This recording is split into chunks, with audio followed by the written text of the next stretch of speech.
I played all sorts of sports when I was a kid, so I loved to bike, hike, run, play basketball, play football. My biggest hobby, though, honestly, is being a father to my two sons. I've got an 11-year-old and a 9-year-old sons, Alejandro and Santiago.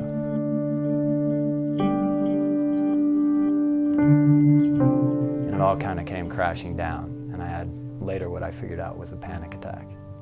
And I've broken bones on a football field and torn ligaments on a basketball court, but none of that prepared me for that moment. I did get to the bottom. I felt for a while like maybe my life didn't matter. And I can remember lying on my bed alone and thinking to myself, you know, if I passed away right now on my bed, how long would it take before somebody knew? That's a disturbing thought to have, very disturbing, because I think all men want to know that they matter. Well, I think what men fall into is the trap. We have the tendency to do what I call the wounded dog syndrome, right? Think of like Old Yeller. When the dog gets wounded, what does he do? He slinks off in the woods, he lies down under a tree, and one of two things happens. He either gets well and comes back to the pleasure of his master, or he doesn't, and he just dies. And there's a lot of men that literally or figuratively, they're dying inside. Probably a little bit of ego, right? The drive that I have from my father to always do the best, be the best, move forward. And my sons. My sons at the time were about 3 and 1, and I had an obligation, I had a responsibility. No matter what was happening with me, no matter how traumatic, how severe, I had an obligation to my roles and my responsibilities.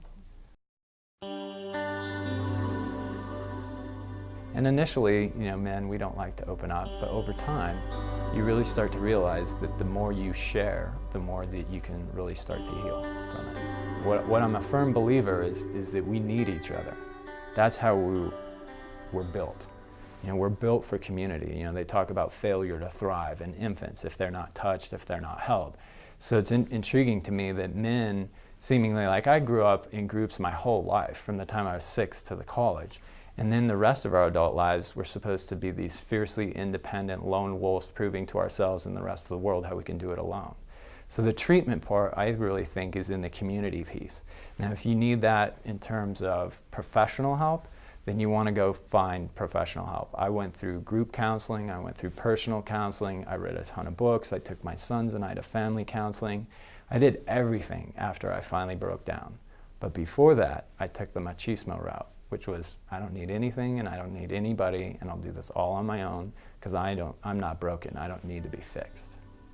And so you have to get past that. I call it the hole, you know, that hole in your soul. And you gotta, instead of thinking about the 98 things that aren't right, well, actually it's kind of the reverse of that. Too many times we don't think of the 98 things that are going right, we just think of the 1 or 2 things that are going wrong.